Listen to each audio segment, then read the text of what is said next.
আজ আমি তৈরি করে নেব রুই মাছের সর্ষে পোস্ত দিয়ে ঝাল। আজ আমি এই রুই মাছের সর্ষে পোস্ত দিয়ে ঝাল কিভাবে তৈরি করছি সেটাই আপনাদের সাথে শেয়ার করে নিচ্ছি। তাহলে চলুন রেসিপিটা শুরু করা যাক। আর সাথে আছে আমি সুস্মিতা, আপনারা দেখছেন আমার চ্যানেল পালবাড়ির কিচেন। সর্ষে পোস্ত দিয়ে রুই মাছের এই ঝাল তৈরি করতে প্রথমে আমি নিয়ে নিয়েছি রুই মাছ। মাছগুলোকে পরিষ্কার করে ধুয়ে নিয়েছি। এরপর নিয়ে নিয়েছি 4টে কাঁচা লঙ্কা,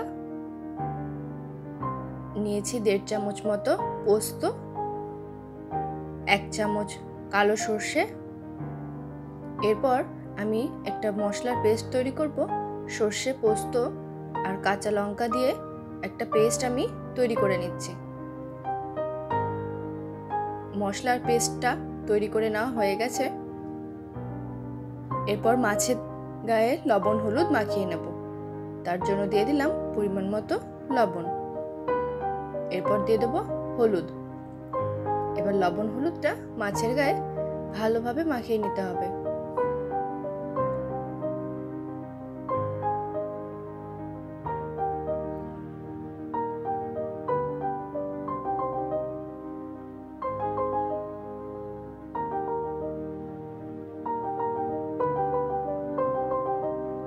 মাছের গায়ে লবণ হলুদ খুব ভালোভাবে মাখিয়ে নেওয়া হয়ে গেছে।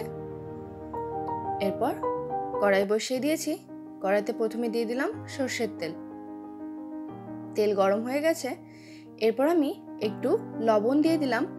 এই জ্যান্ত মাছ ভাজার সময় অনেক সময় কড়াইতে লেগে ধরে, সামান্য একটু লবণ ছড়িয়ে দেবেন, দেখবেন আর একদমই লেগে ধরবে না। এরপর মাছগুলোকে ভেজে নেব। এক এক করে মাছগুলো আমি তেলের উপর দিয়ে দিচ্ছি।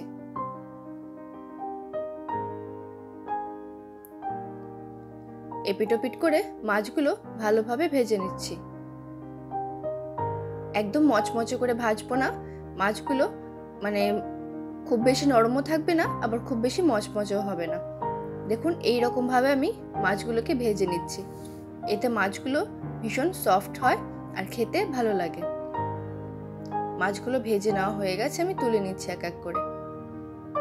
বাকি মাছগুলো এই একইভাবে আমি ভেজে নেব। সমস্ত মাছগুলো আমার ভেজে নেওয়া হয়ে গেছে। এরপর গ্রেভিটা তৈরি করব। ওই তেলের মধ্যে দিয়ে দিলাম ফোড়নে কালো জিরে। কালো জিরেটা দেওয়ার পরে একটু নাড়াচাড়া করে দিয়ে দিয়েছি টমেটো। টমেটোটা দিয়ে এবার একটু নাড়াচাড়া করে নিচ্ছি। তাতে দিয়ে দিলাম সামান্য লবণ। লবণ দিলে টমেটোটা তাড়াতাড়ি নরম হয়ে যাবে। প্রথমে টমেটোটাকে একটু ভেজে নিচ্ছি, তাহলে টমেটোটা ভালোভাবে সেদ্ধ হয়ে যাবে আর গ্রেভির সাথে মিশে যাবে। টমেটোটা ভেজে নেওয়া হয়ে গেছে। এরপর আমি পেস্ট করে রাখা মশলাটা দিয়ে দিলাম। মশলাটা দিয়ে এবার একটু ভালোভাবে নাড়াচাড়া করতে হবে। মশলার বাটিটা ধুয়ে একটু জল দিয়ে দিয়েছি। এবার মশলাটাকে একটু কষিয়ে নেব।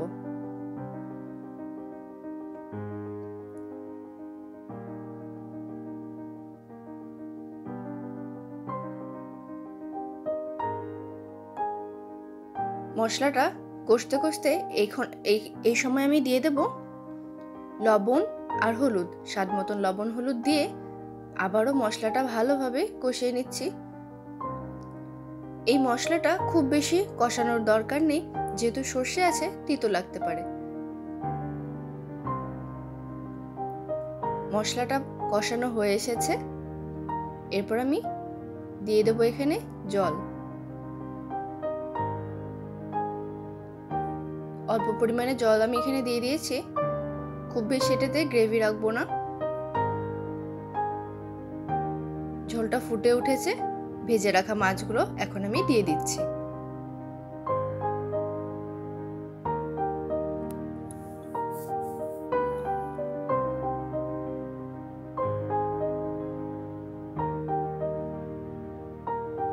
এক এক করে সব মাছগুলো আমি দিয়ে দিয়েছি। এরপর মাছের সাথে ভালোভাবে ঝোলটাকে ফুটিয়ে নিতে হবে। কড়াইটা একটু এভাবে আমি নাড়িয়ে দিলাম, তাহলে মাছগুলো ভালোভাবে ঝোলের মধ্যে ডুবে থাকবে। আর দুটো চেরা কাঁচা লঙ্কা দিয়ে দিলাম। দিয়ে দিচ্ছি কুচনো ধনেপাতা। এরপর ঢেকে কিছুক্ষণ ঝোলটাকে ফুটতে দেব। বেশ কিছুক্ষণ ঢেকে রাখার পর ঢাকনাটা এখন আমি তুলে নিচ্ছি। অনেকক্ষণ ঝোলটা ফুটে উঠেছে আর অনেকটা টেনেও গেছে। এবার হালকা হাতে একটু নাড়াচাড়া করে দিচ্ছি।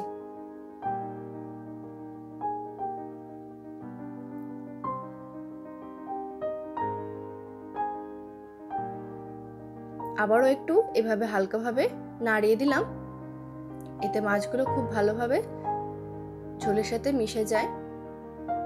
ঝোলটা বেশ অনেকক্ষণ ধরেই ফুটে গেছে, অলমোস্ট তৈরি হয়ে এসেছে। এবার আমি গ্যাসের ফ্লেমটা বন্ধ করে দিয়েছি।